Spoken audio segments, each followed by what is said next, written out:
Welcome to the University of Marriage podcast, where Apostle Folorunso answers your most pressing questions on love, commitment, and navigating marital vows.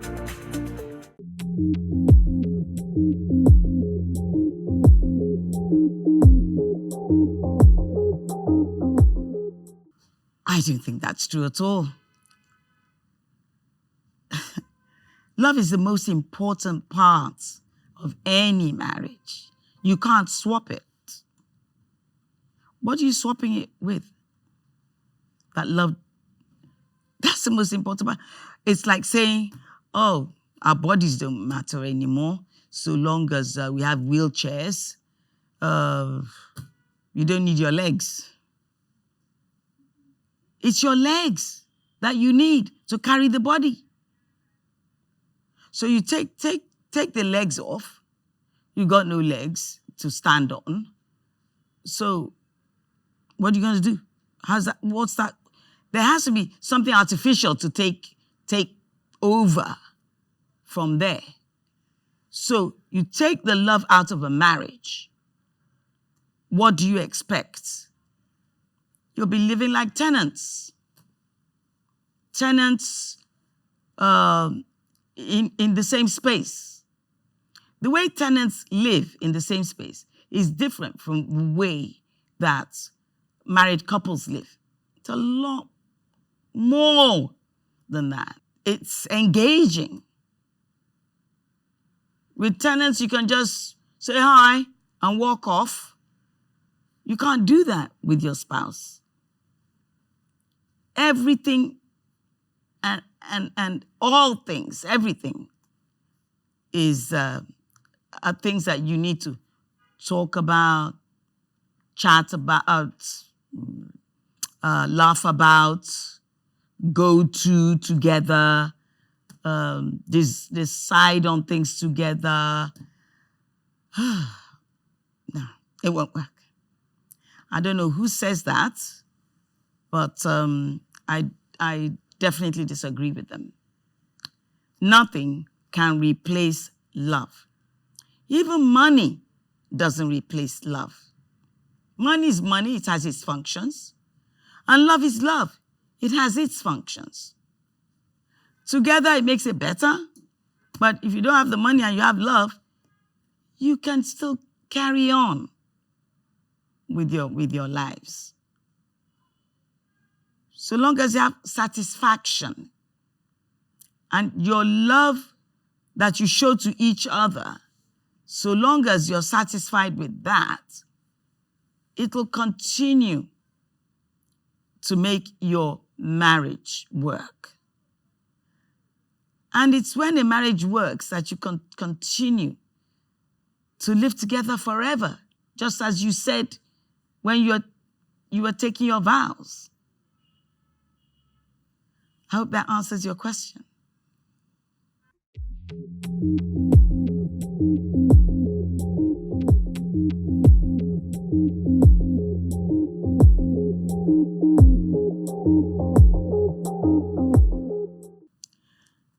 I think such a statement could make anyone want to go and jump in the lake. I don't think it's a nice thing to say. I think it is something you say to someone you never want to see again. I don't think it's something that you want to say and still hold on to that marriage. If you really don't mean it and you just want to say it to hurt your partner, your spouse, I think it's a bombshell. I don't think it's right. And I believe that something must have happened before a spouse can say that to his wife. We don't know what has happened before, the husband could have said such a thing to his wife. But whatever it is,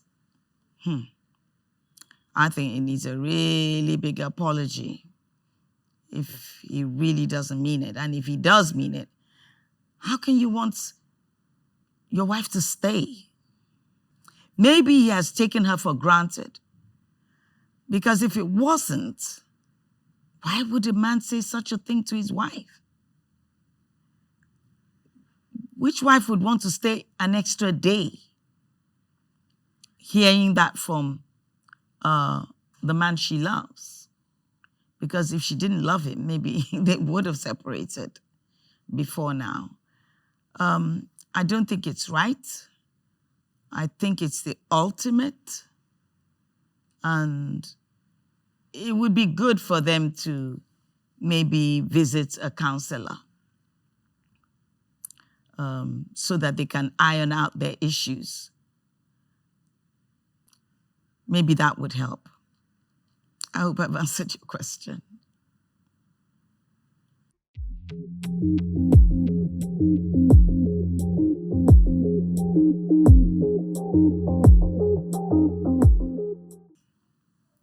First and foremost, I believe that it's a very important topic for discussion because you're talking about your lives and the lives of your children, your grandchildren, and your generations to come. So you need to sit down and talk about it. You need to decide how you want to go about it. You need to put your heads together on breaking it down completely, bringing your wisdom to bear on whatever the business is. The two may decide on hiring a consultant to help them out, depending on whether or not they're very conversant with the type of business that they're talking about or want to get into or already into. They might need to get extra help to make sure that they're doing it right because we're talking of maybe savings of a lifetime and a business that's supposed to transcend their lives, of course, and be sustainable. You would also have to build it up. And when you do that and it becomes, it's getting successful, you need to begin to think of a succession plan that would sustain it so that even after the two of you are gone, your children, their children, and your generations can continue to build up on what you started for the family. I mean, we hear of so many foundations that were started by the visionaries of centuries down the line and that are still running and that are still successful. So having very important discussions, going for training, for instance, for family businesses, and they call it the family office. There are various trainings that you can get across the globe for that. Family offices, they call it.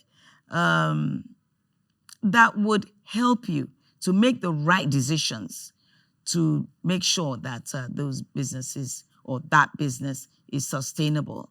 And for you to learn from mistakes and learn from the mistakes of others so that you don't fall into such traps, and ensure that you dot your I's and you cross your T's and not learn the hard way.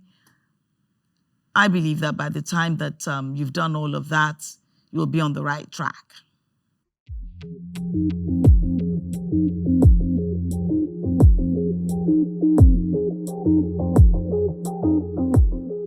The fact that she's used the word partner suggests to me that they're not yet married. And she's already seeing signs of traumatic times that she had to live through while she was growing up with her parents. And obviously, she's also telling us that it affects her mentally, emotions, and everything. I mean, hearing that, does anybody want to go through the same thing? even after leaving home and marrying someone that's going to make her feel the same way.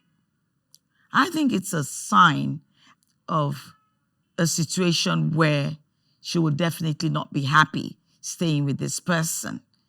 If he's behaving like this before marriage, it's going to get worse after marriage. So I would see it as a red flag. And I would suggest that she legs it. And anytime I say leg it, move on. Leave this person. I'm sure you'll find someone else. You don't want to live your entire life with people that are going to make you unhappy. We all deserve to be happy. So if it's going to be continued, and it's just that the players are now different in age, color, whoever and however, you don't want that again. So you deserve to be happy.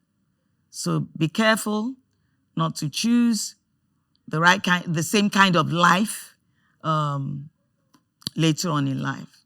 So be careful. I would leg it if I were you. God bless you.